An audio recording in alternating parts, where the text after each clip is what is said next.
అందరికీ నమస్కారం అండి.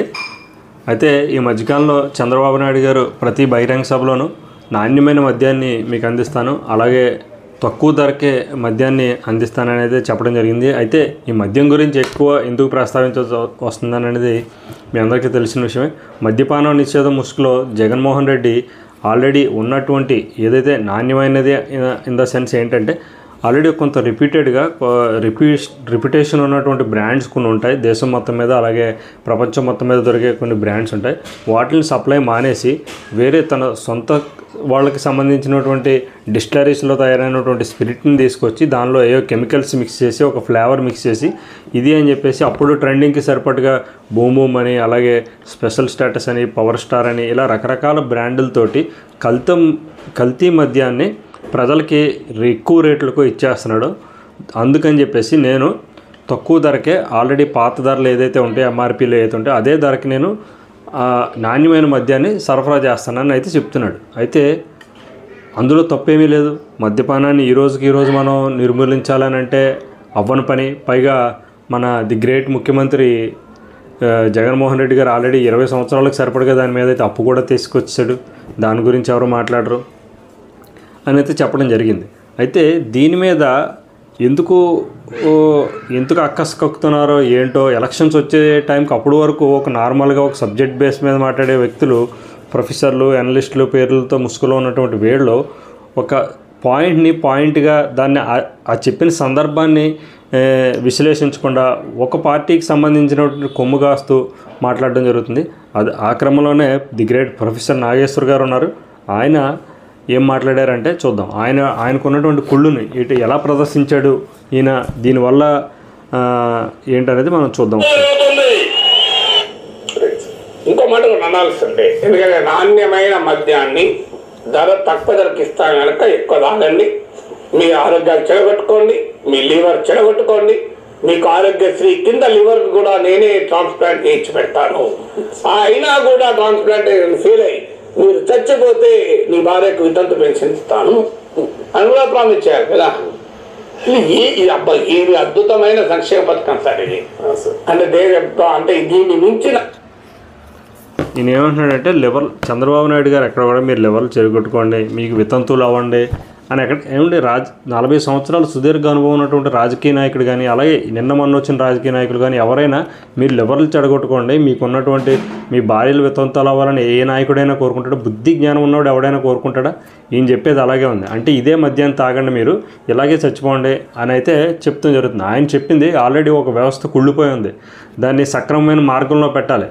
ఒక్క రోజులో మార్పు రాదు, ఒక్క రోజులో బిల్డింగ్ కట్టలేం మనం, అలాగే ఒక్క రోజులో మార్పు అనేది రాదు.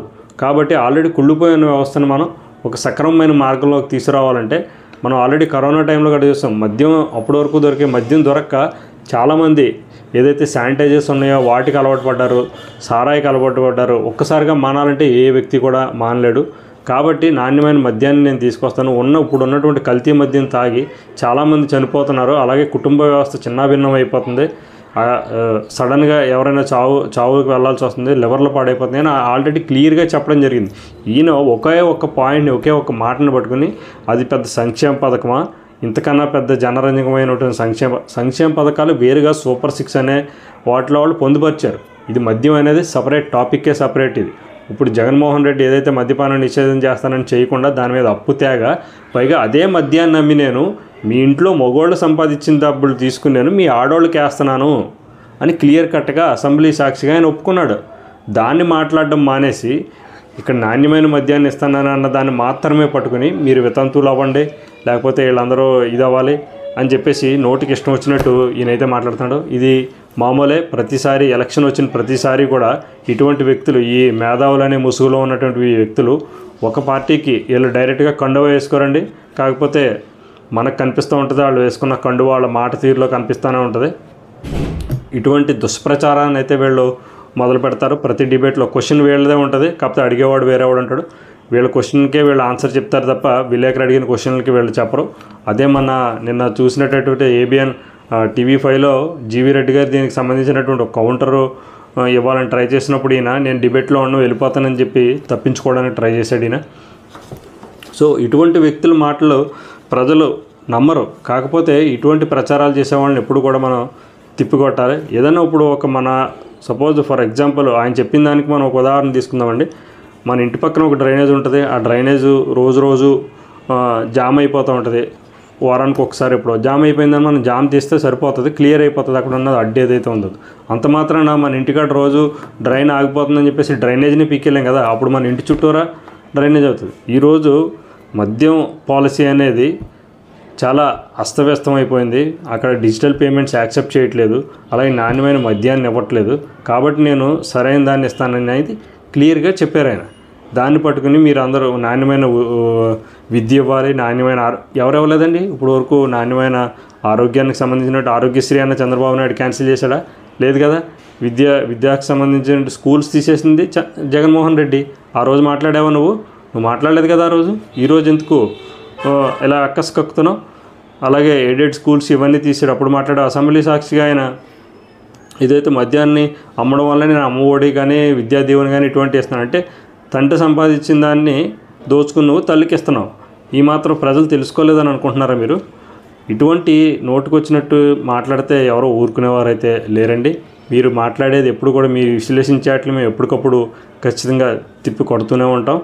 ఇది గుర్తుపెట్టుకోవాలని అయితే నేను చెప్తున్నాను. అయితే దీనికి సంబంధించి సామాన్యులు ఏమనుకుంటున్నారు, ఈ మద్యాన్ని సంబంధించి వాళ్ళు ఎటువంటి దాన్ని కోరుకుంటున్నారు అనేది కూడా ఒక చిన్న విషయం చూపిస్తాను నేను. 3 సంవత్సరాల దాకా మేము పని చేస్తామండి. ఒక 600 500 సంపాదిస్తాం. ఇవాళ క్వార్టర్ తాగాలంటే 300 అయిపోయిందండి అక్కడికి వెళ్ళి.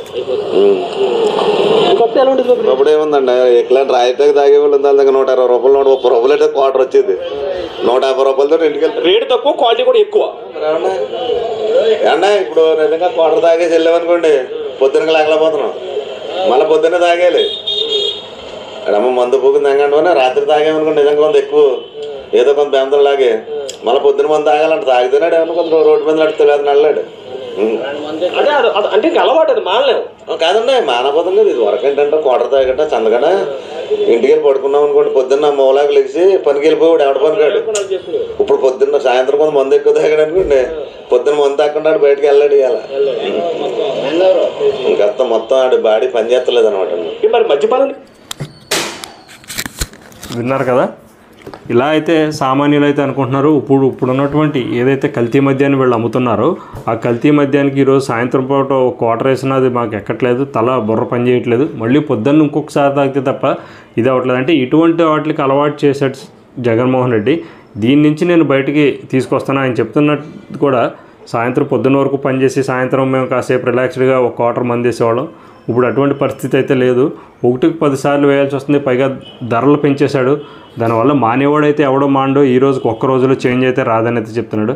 ఇలాగా పబ్లిక్లో అయితే ఈ విషయం మీద క్లియర్గా ఉన్నారు. కాకపోతే ఇటువంటి వ్యక్తులు కొంత న్యూట్రల్స్గా ఉండేవాళ్ళని, కొంత అవగాహన లోపం ఉండేవాళ్ళని అయితే వీళ్ళు మార్చడానికి ప్రయత్నం చేస్తూ టీవీ ఛానల్స్కి వచ్చి మరి వీళ్ళు ఇంటర్వ్యూలు ఇస్తున్నారు.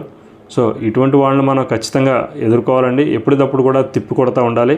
ఆ క్రమంలోనే నేను కూడా ఈ వీడియో చేయడం జరిగింది. సో ఇది ఫ్రెండ్స్, ప్రొఫెసర్ నాగేశ్వర్ మాట్లాడినటువంటి దుష్ప్రచారానికి సంబంధించినటువంటి వీడియో. సో నా వీడియో మీకు నచ్చినట్లయితే తప్పకుండా లైక్ చేయండి. అలాగే ఇప్పటివరకు నా ఛానల్ ఎవరైనా సబ్స్క్రైబ్ చేసుకోకపోతే so please subscribe to my channel.